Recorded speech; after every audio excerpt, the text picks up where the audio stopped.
Okay, so I have two higher end projects that I'm going to start working on. One is a lamp and one is a table. And I picked up this lamp at Goodwill for $5. It does work. This top, however, you can pull it right off. I'm either going to have to glue that on or find something that works. And somebody had obviously previously painted it more than once. Pretty bad job, actually. But I don't know if you can see. See if it'll focus. You might be able to tell that originally it is brass. It's quite heavy. And the paint finish, whoever did this, did a pretty lousy job. So I'll be sanding it a little bit, cleaning and sanding. And then, I've had this lamp for, I don't know, well over a year. And of course it had no shade. So, actually this was at a thrift store. This wasn't at Goodwill. That thrift store is no longer open. But $5 for a working lamp, solid brass, heavy, good shape. Well worth it. And then I found this drum lamp shade at Goodwill. And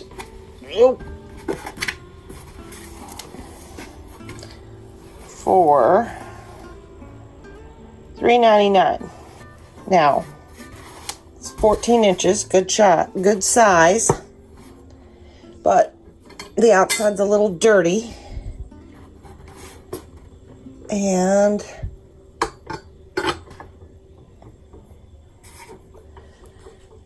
I actually think it does look pretty cool on the lamp. Excuse the dog hair on the floor. That's kind of disgusting. The vacuum's running.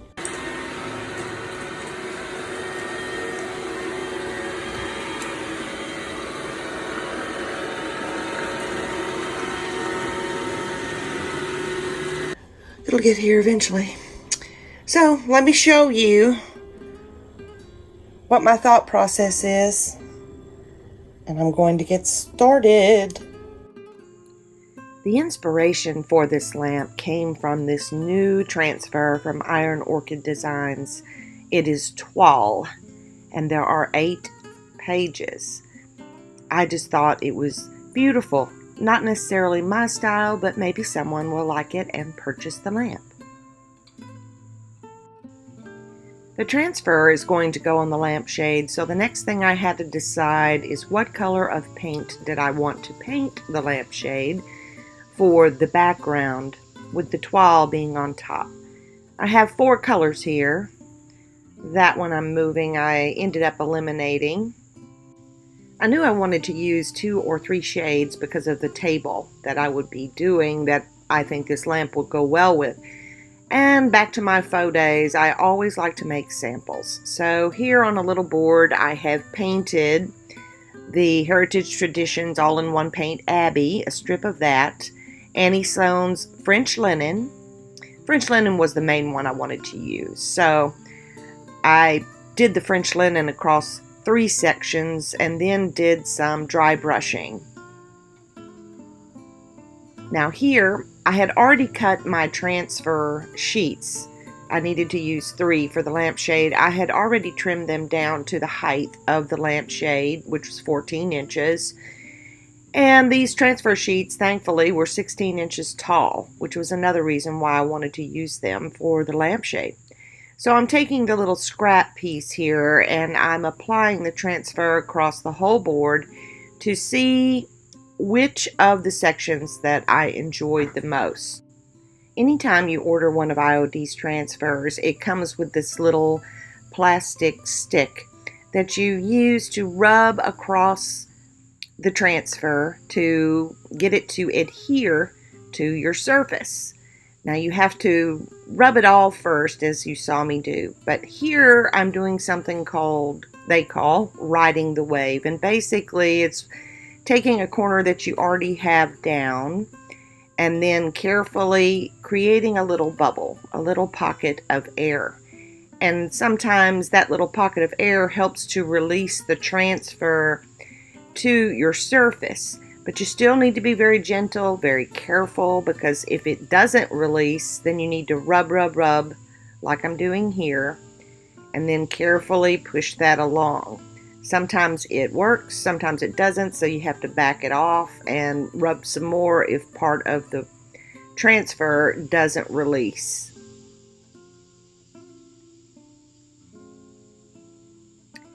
I really love these transfers, all of the ones that they make, because it gives a hand-painted look and it's very professional looking and fast.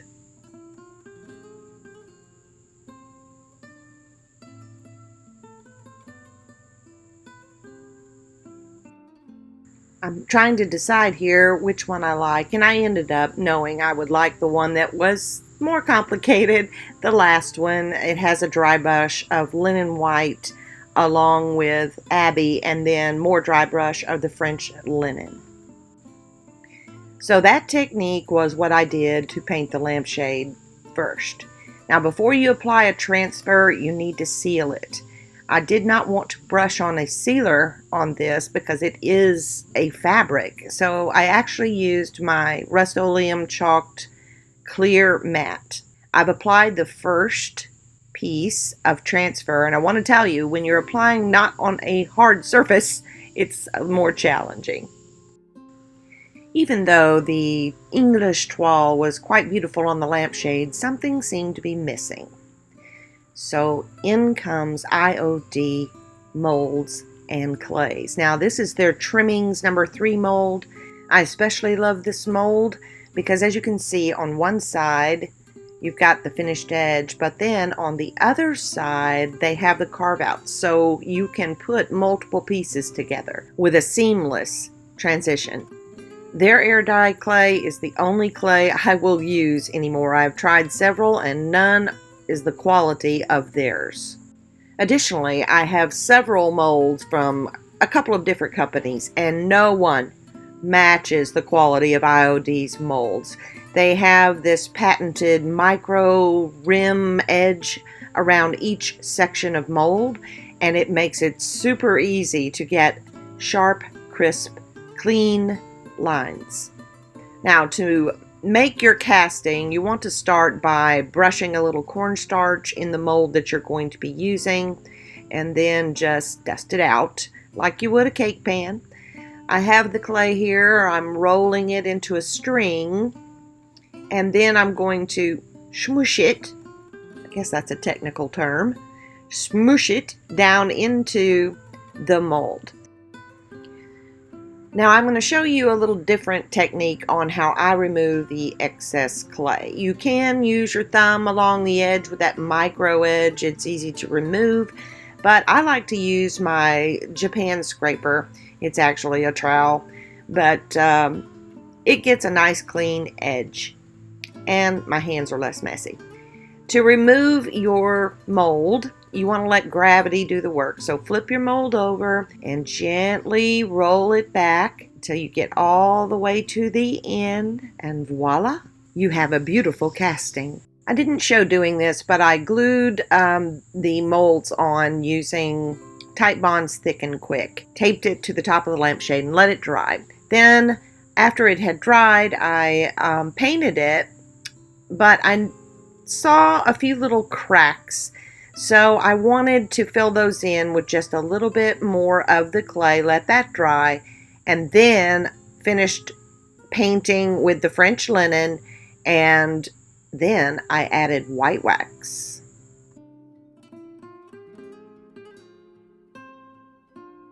The shade is complete. Now to address the lamp base. I began by cleaning and sanding the lamp base, and then I painted it first with a coat of Heritage Traditions all-in-one paint in Abbey. Next, I'm using this special product called Salt Wash. Salt Wash is an easy-to-use base coat formula, and it gives a layered and textured effect when mixed with any brand or type of paint. You apply the mixture to any surface to achieve a very time-worn look, which is what I wanted to give this a Frenchy old look. Now, I had mixed the salt wash with Abbey. So I did a coat of Abbey first, and then I mixed another Abbey with the salt wash. After you let the salt wash set up a little bit, and I did mix it pretty thick, about half and half salt wash to paint. Here it's setting up and tacking a little bit, and so I'm taking my little Japan scraper blade and again kind of flattening those peaks. This salt wash stuff dries really hard, and I didn't want to have to do a ton of sanding. So flattening it this way gave me the look I wanted without having to do really any sanding.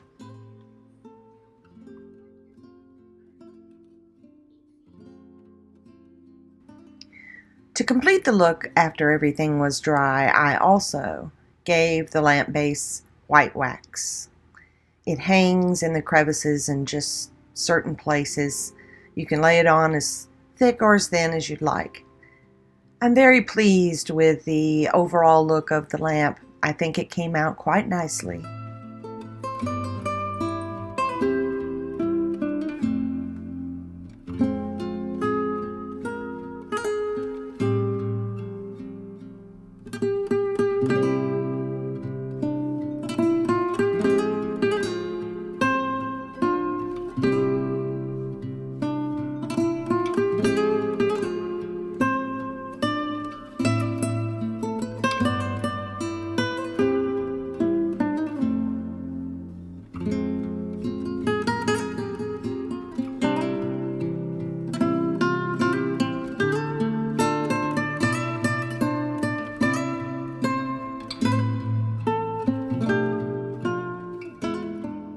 And here's some images of the lamp on the table I completed.